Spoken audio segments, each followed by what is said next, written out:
मैं just news channel Suryabhan आपका स्वागत करता हूं। मैं आपको गोरखपुर विश्वविद्यालय के दीक्षा भवन में ले चलता हूं, जहां पे 2 दिवसीय अंतर्राष्ट्रीय संगोष्ठी हो रही है और जिसका विषय है समरस समाज के निर्माण में नाथ पंथ का अवदान।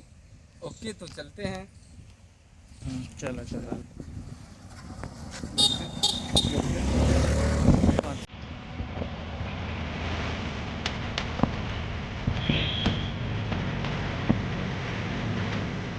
हम पहुंच चुके हैं दीक्षा भवन में, जो कि 2 दिवसीय यहाँ पे सेमिनार हो रहा है। टॉपिक है समरस समाज के निर्माण में नाथ पंथ का अवदान। यहाँ पे देखिए कुछ लोग सेल्फी लेते हुए दिखाई दे रहे हैं। अब इसके बाद हम आपको अंदर ले चलेंगे। गोरखपुर विश्वविद्यालय को नैक के ग्रेड में A++ ग्रेड मिला है, जिसका CGPA 3.78 है।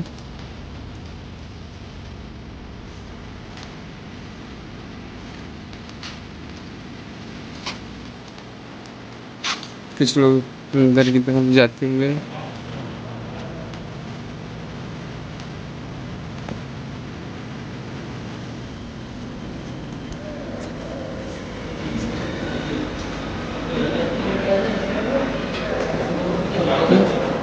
क्या मानते हैं?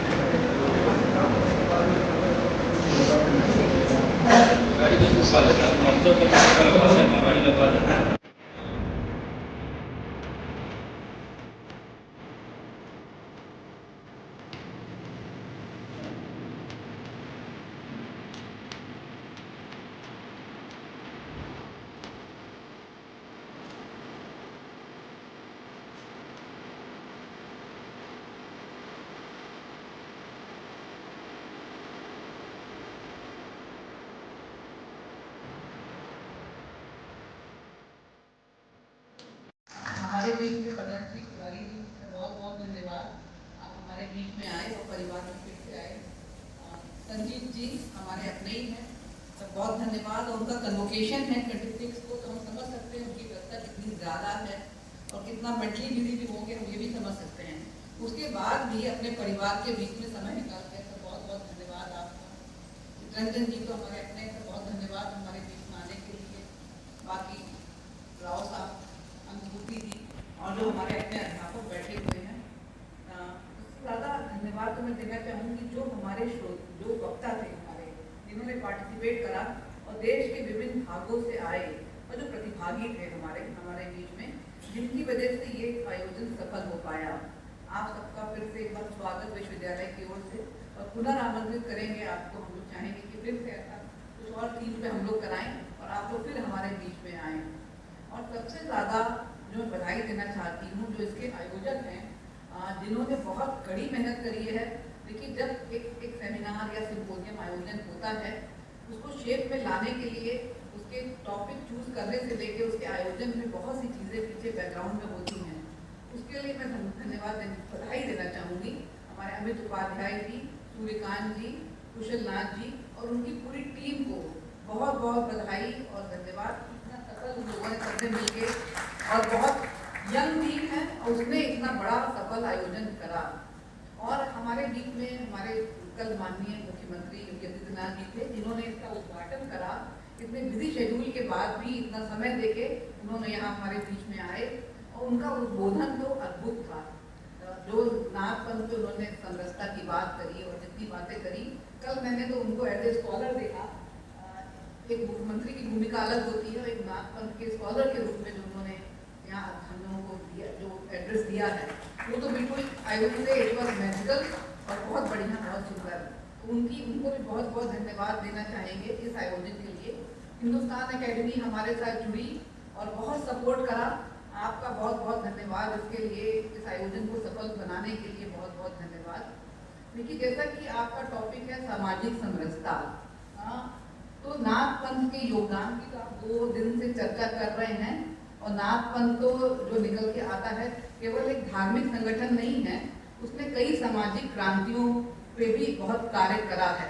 कि I am not an expert on Nath Panth, लेकिन ओवरऑल जो बात समरसता की आती है तो नाथ पंथ का एक बड़ा योगदान है।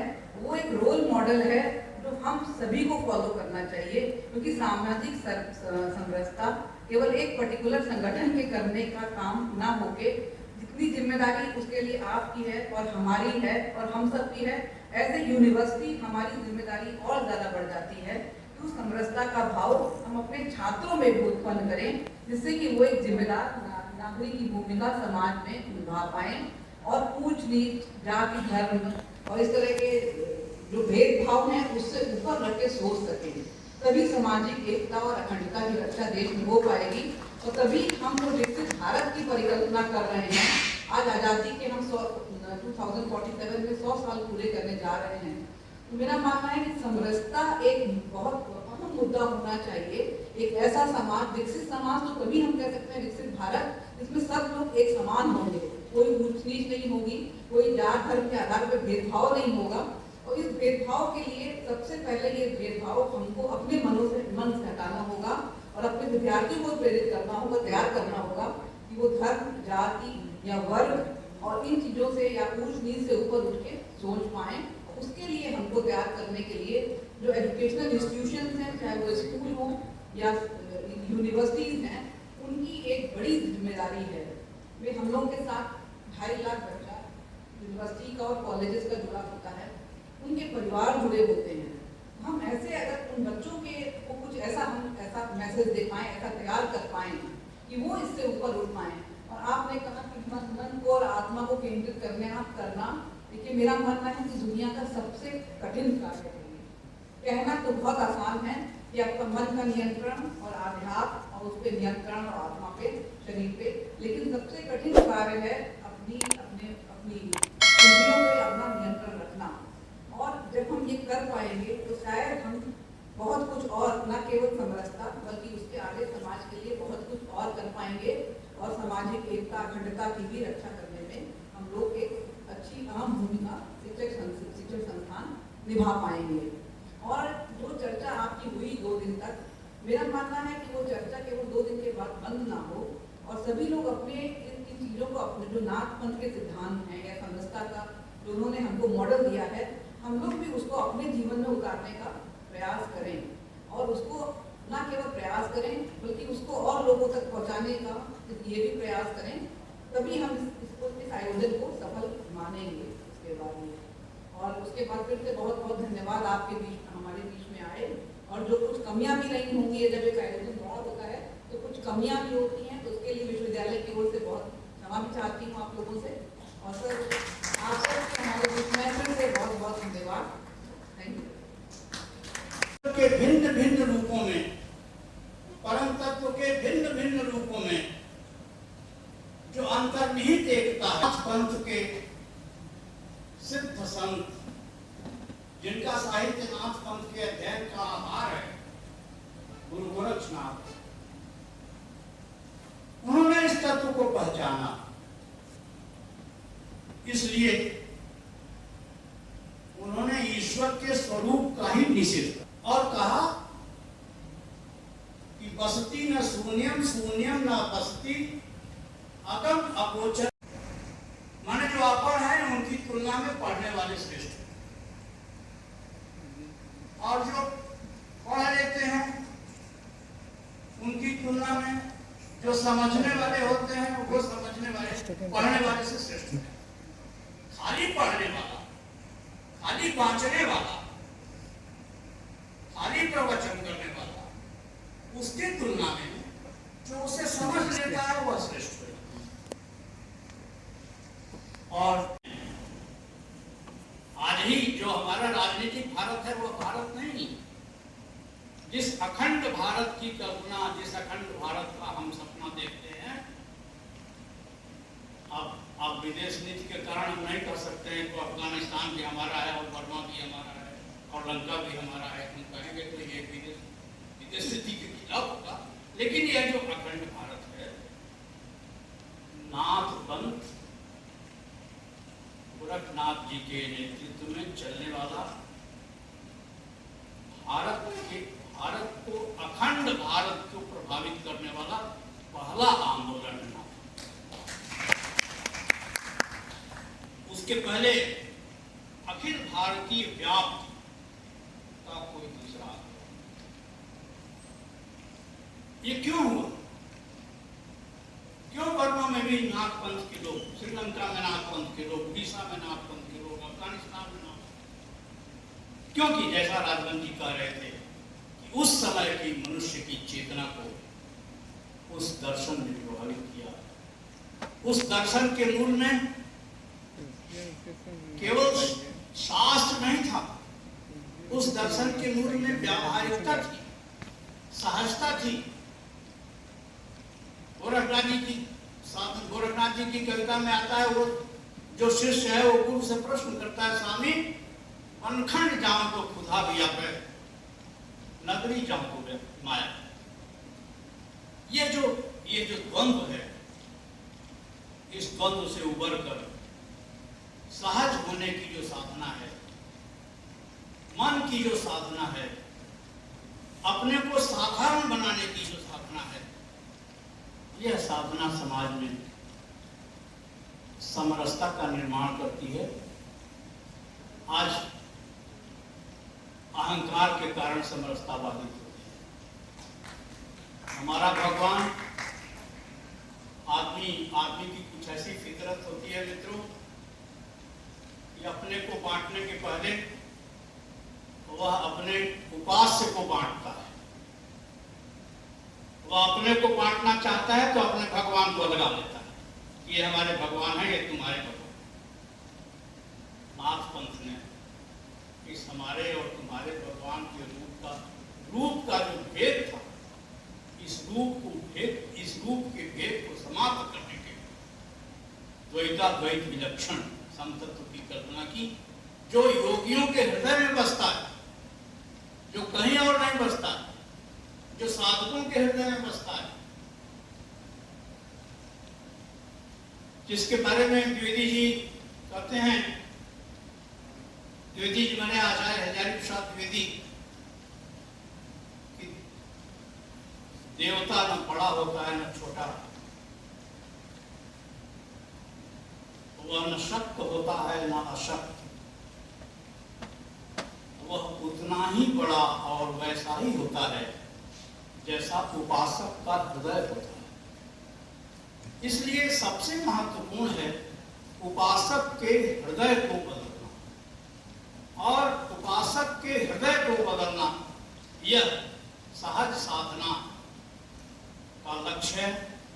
यह नाथपंथ के साधकों का लक्ष्य है। हम लोग साधक तो हैं नहीं कि कुंडली जागरण के बारे में बता पाएंगे। हम लोग तो विद्यार्थी हैं, तो किताब कविता में जो पढ़ते हैं उसी को कह सकते हैं। जिनके पास साधना का अनुभव है, उनके ज्ञान के हम लोग श्रोता ही होते हैं, उसके अभ्यासी नहीं हो पाते हैं। तो मैं ऐसे सभी साधकों को, अध्येताओं को, प्रवचनकर्ताओं को, सबको मैं अपना आदर भाव व्यक्त करता हूँ सबके प्रति। और इस आयोजन के कर्ता माननीय गुरबत जी, आयोजन सचिव सूर्यकांत जी, अमित उपाध्याय जी, कुशलनाथ मिश्र जी और इनकी समूची टीम को बहुत धन्यवाद देता हूँ और इनके प्रति बहुत आभार व्यक्त करता हूँ कि इन लोगों ने मुझे भी यहाँ आमंत्रित किया और अपनी बातों को अपने मित्रों के बीच में रखने का अवसर दिया। मित्रों, ये बातें किताबों की पढ़ी हुई बातें हैं, थोड़ा इसमें जीने का, थोड़ा ऐसा जीने का अभ्यास भी करता हूँ, इसलिए ये बातें आपके सामने कहने का साहस कर सकता हूँ। मैं बहुत आभारी हूँ विश्वविद्यालय परिवार का, आयोजकों का, कि उन्होंने इस अवसर पर मुझे आमंत्रित किया और बोलने का अवसर दिया। और जैसा मैं बाहर था, कल मैं अपने मित्र संजीत जी का हृदय आतिथ्य स्वीकार करने के लिए बढ़िया गया उत्तर दिए, कल मैं नहीं आ पाया और महत्वपूर्ण व्याख्यानों से वंचित रहा। लेकिन मैंने सुना है कि बहुत ही भव्य और बहुत ही सुव्यवस्थित ढंग से ये आयोजन 2 दिनों में संपन्न हुआ है। इसके लिए मैं अपने आयोजक मित्रों को बहुत बहुत धन्यवाद।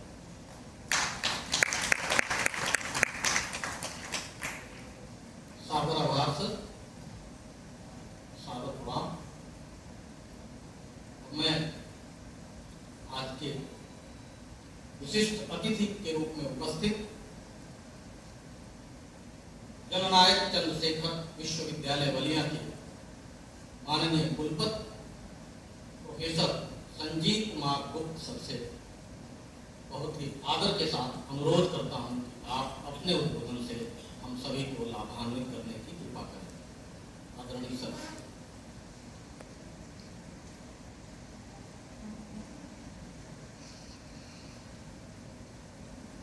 आज के इस कार्यक्रम में सर्वप्रथम जिस समृद्ध समाज और जिस अखंड भारत की कल्पना की बात अभी आधुनिक चित्रंजन में शुरू कर रहे थे, जो अखंड भारत पूरे विश्व को राह दिखाने वाला भारत, जो पूरे विश्व को आर्थिक और ज्ञान की परंपरा को बताने वाला भारत, एक गौरवशाली भारत, एक प्रकाशमान भारत और एक समृद्ध समाज को लेकर चलने वाला भारत, ऐसे भारत माता के चरणों में सर्वप्रथम प्रणाम करता हूं। जैसा कि आज का जो विषय है उस पर चर्चा करने से पहले मैं सर्वप्रथम इस सभा की अध्यक्षता कर रहे आदरणीय पूनम टंडन मैडम का हृदय से आभार और वंदन अभिनंदन भी करता हूं, क्योंकि मैं इसी विश्वविद्यालय का शिक्षक हूं और यहाँ पर कुछ कहने का साहस कर पा रहा हूं, क्योंकि हमारे सारे मित्र हैं वो हमारी सारी कमियों को भी जानते हैं और कुछ अच्छाइयों को भी जानते हैं। इस नाते उनके बीच में कहना और कुछ बात करना शायद अतिशयोक्ति ना हो जाए या कुछ ऐसा ना हो जाए, इसलिए मैं उनसे पहले ही क्षमा प्रार्थी हूँ। लेकिन इस प्रकार का जो अवसर आदरणीय ने उपलब्ध कराया है, मैं उसके लिए अपनी कह सकते हैं अंतरात्मा से उनको आभार व्यक्त करता हूँ। साथ में आज की मुख्य अतिथि के नाते जिनको सुनने के लिए हम भी आतुर हैं, ऐसे आदरणीय प्रोफेसर विश्वनाथ तिवारी जी, मेरा उनसे 2-4 बार का मिलना हुआ है। हर बात में जो सहजता सरलता है, परिवार के घर में जाएंगे तो भी आपको दिखेगी, लेकिन विद्वता उतना ही उच्च कोटि का और हर एक बात एक सूत्र के रूप में हम लोगों के लिए होता है। मैंने कई बार सुना भी है, हमारे बीच में है, मैं उनका भी अभिनंदन करता हूँ। प्रोफेसर चित्रंजन मिश्र जी, जो कि हमारे लिए एक राह दिखाने वाले, एक जिनके बातों पर को हम बातें मानकर चलने का साहस और प्रयास भी किया इस विश्वविद्यालय में और आगे भी जीवने में वो तमाम बातों की चर्चा पर चर्चा करते रहते हैं और मार्गदर्शन करते रहते हैं, मैं उनका भी अभिनंदन करता हूँ।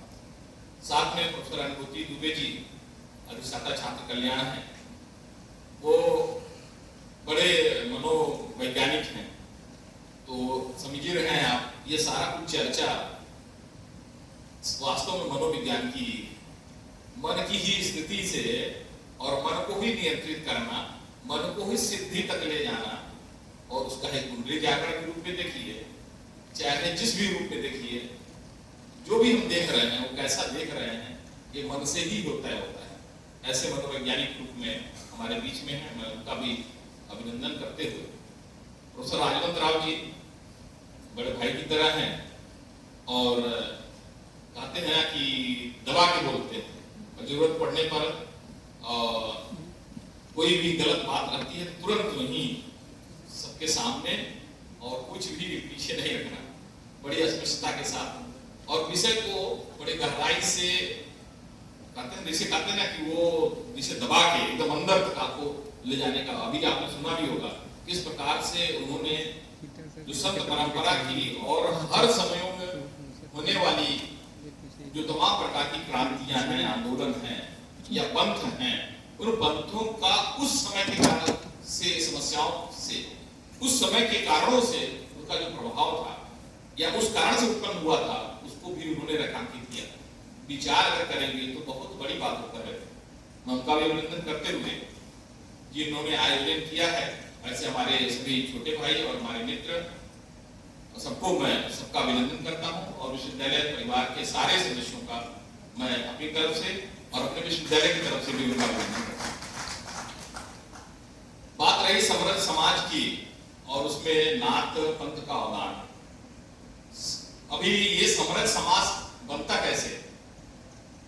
हम कभी कभी ये सोचेंगे, हम तो थोड़ा कॉमर्स के विद्यार्थी हैं और सब कुछ केंद्र बिंदु में आ जाता है, अर्थ ही आ जाता है और फिर अर्थ की अपनी एक संस्कृति होती है। अर्थ की संस्कृति में आप कभी समरसता की बात तो कर सकते हैं, लेकिन समता की बात को कर ही नहीं सकते। आप सभी बराबर हो जाएं, जो बार बार ये बात होती है समता की बात, इक्वलिटी की बात, वो शायद बड़ा कठिन है। हम संसाधनों का इक्वल डिस्ट्रीब्यूशन कहाँ कर पाएंगे, क्योंकि उसकी अपनी संस्कृति है। जैसे मथते हैं, जो जितना मथेगा वो मक्खन पास में आता जाता है। व्यापारी क्या करता है, जो व्यापारी बड़ा होगा, जितना उसके दुकान या उसके संसाधन, उसके व्यवसाय जितना तेजी से आगे बढ़ते हैं, जितना चलते हैं, उतना ही वो प्रॉफिट अपने तरफ खींचता है।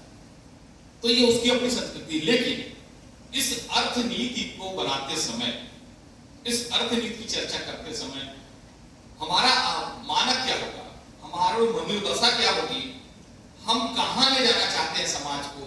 क्या इसी प्रकार का एक बहुत बड़ी मंजिल बनाना और एक टुकड़ी पट्टी में रखना, ऐसा समाज चाहते हैं क्या? फिर ये बातें अर्थ में भी आने लगती हैं कि नहीं, हमको एक समरस और एक ऐसा सुंदर समाज बनाना है जिसमें मनुष्य और मनुष्यता का भी महत्व हो। और जब वो मनुष्य और मनुष्यता की बात करने लगते हैं, तब ध्यान में आता है कि अर्थ की भी नीतियां ऐसी बननी चाहिए जो धर्म या नैतिकता पर आधारित होनी चाहिए। और ये धर्म और नैतिकता पर आधारित नीतियों को लेकर ही हम अर्थ में भी समृद्ध समाज की कल्पना कर सकते हैं। ये हम अपने विषय से जुड़ी बात कर रहे थे। समृद्ध समाज के लिए जब हम बात करते हैं, तो समृद्ध समाज के लिए पहले हमको यही समझना है कि हमारी अपनी कोई आइडेंटिटी, आप यहां बैठे हैं, कोई ऐसा कर दे कि मैं समाज के बगैर, अभी समरस तो बाद में करना है, समाज के बगैर मैं जिंदा रह सकता हूं, तो शायद वो कल्पना की बात कर रहा है या सफेद झूठ बोल रहा है, झूठ ही बोल रहा है। संभव ही नहीं है कि समाज की कोई भी व्यक्ति रह सकता है, क्योंकि जो भी आप खा रहे हैं, जो भी पहन रहे हैं, जो कुछ भी आपके संसाधन है, आपने पैदा किया क्या? फिर ध्यान में आएगा इसको पैदा करने वाला किसान है, मजदूर है, लोग है।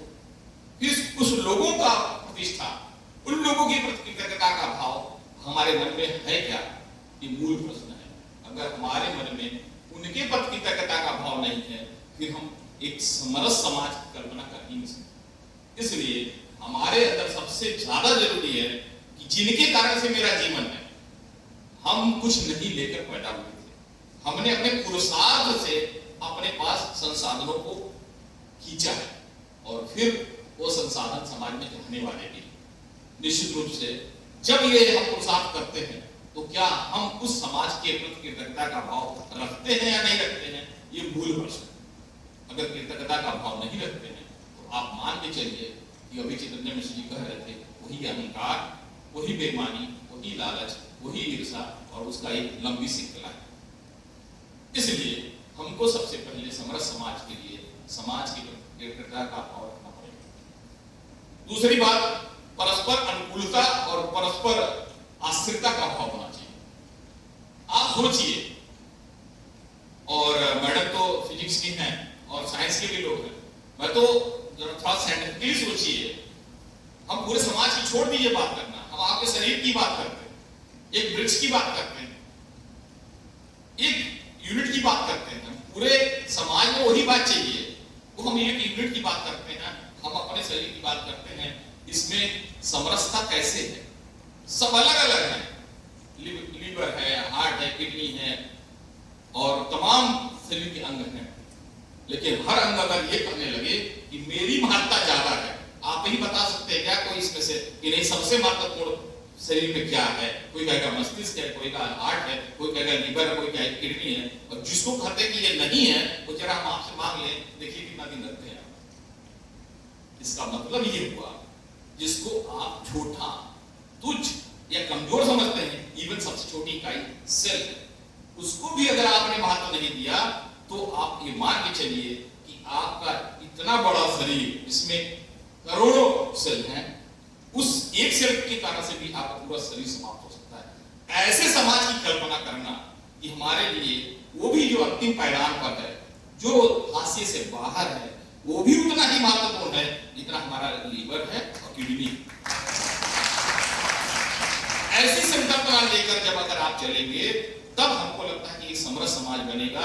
इसलिए उनके लिए हमको चिंतन और मनन करने की जरूरत है। रही बात इसी प्रकार से जब हम समरस समाज की बात करते हैं तो उसमें यही मैं कहना चाहता हूं कि न कोई ऊंच है न कोई नीच है, कोई ऐसा भाव आता ही नहीं मन में, और ये मन और मस्तिष्क का ज्यादा मामला है। फिर बात करते हैं उसमें थोड़ी सी, क्योंकि लंबा हो जाएगा, और समरसता का भाव इस पर बहुत अभ्यास करने की जरूरत है, इसमें बहुत प्रयास करने की जरूरत है, इस पे कदम बढ़ाने की जरूरत है। जैसा चंद्रजी जी कह रहे थे, केवल पढ़ना और समझने तक का नहीं। और मेरा एक बड़ा अजीब सा सोचना रहता है, मैं कभी कोई चीज देखता हूं तो दो मेरे दिमाग में आता है, मैं जानकर उसको मानूं या मानकर जानूं। ये एक बड़ा मूल प्रश्न है कि मैं जानकर पहले जानूं तब उसको मानने का अभ्यास करूं, या पहले मान लूं और फिर जानने का अभ्यास करूं। ये बड़ा द्वंद्व है। इस द्वंद्व में कभी कभी इधर उधर भी हो जाता है, लेकिन अभी तक मैंने अपने जीवन में आधार यही बनाया है कि मैं पहले मान लेता हूं और फिर जानने का प्रयास करता हूं। और शायद समाज को मान लेने से, उस आदर्श को मान लेने से और उस अंदर की आत्मा को मान लेने से ही आप जानने का अभ्यास करेंगे तो शायद अच्छा समझ पाएंगे। ये मेरा अपना सोचना है। बाकी आप जानकर मानते हैं साइंटिफिक है, क्योंकि मैडम बैठी हैं, हर साइंस वाला पहले जानने का प्रयास करता था, वो मानता है, वो पहले जानता है। लेकिन अध्यात्म जो है, और मैडम भौतिक शास्त्री हैं, इसरो के जब ये चंद्रयान सफल हुआ तो उसने यही कहा कि विज्ञान से आगे भी कुछ है और वो है आध्यात्मिकता। और मुझे लगता है कि आलड़ियां यहाँ पर और गोरखनाथ की धरती पर ऐसा इस प्रकार का उपक्रम करके, इस प्रकार की संगोष्ठी करा के आलड़िया ने उस विज्ञान को आध्यात्मिकता के साथ जोड़ने का जो प्रयास किया है, वो निश्चित रूप से बहुत दिनों तक और हम लोग के मन में मस्तिष्क में रहेगा और उसका एक अच्छा प्रतिफल सामने आएगा। रही बात जब नाथ पंथ की बात करता तो नाथ पंथ में तमाम प्रकार के प्रयोग और अनुप्रयोग, क्योंकि मैं यहाँ पीठिका निर्देशक था ऊपर नाथ पंथ, तो कुछ ना कुछ ऊपर से कुछ किरणें, कुछ पुस्तकें और कुछ बातें आ जाती थी। हमारे मित्र रविशंकर सिंह जी हैं, ये भी कुछ ना कुछ हमको समझा के चले जाते थे। तो कुछ ना कुछ मुझे जानने का और कुछ पढ़ने का है, लेकिन उसकी बात नहीं करता, मैं उसके प्रयोग करने वालों की बात करता हूं। मैं बहुत नहीं जानता पूज्य दिग्विजयनाथ जी महाराज, लेकिन इतना तो मैं जानता ही हूं, उन्होंने ये महसूस किया कि समाज को अगर समरस बनाना है, समाज को जगाना है, समाज को सही दिशा में ले जाना है, तो शिक्षण संस्थानों की पूर्ण आवश्यकता है। और शिक्षा के जगत में उन्होंने जो अभ्यास यहाँ किया है, वो मैं मान के चलता हूँ एक संत रखते हुए शिक्षा के क्षेत्र में और जिस प्रकार का उपक्रम चलाया है, वो अविस्मरणीय है।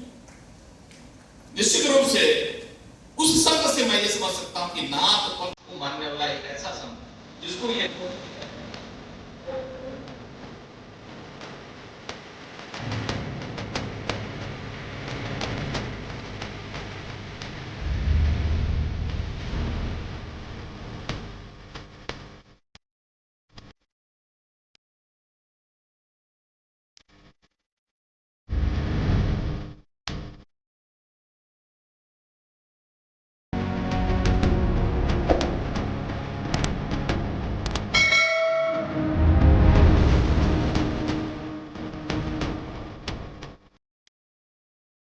चैनल को लाइक सब्सक्राइब करें तथा इस चैनल को आगे बढ़ाने के लिए सहयोग करें।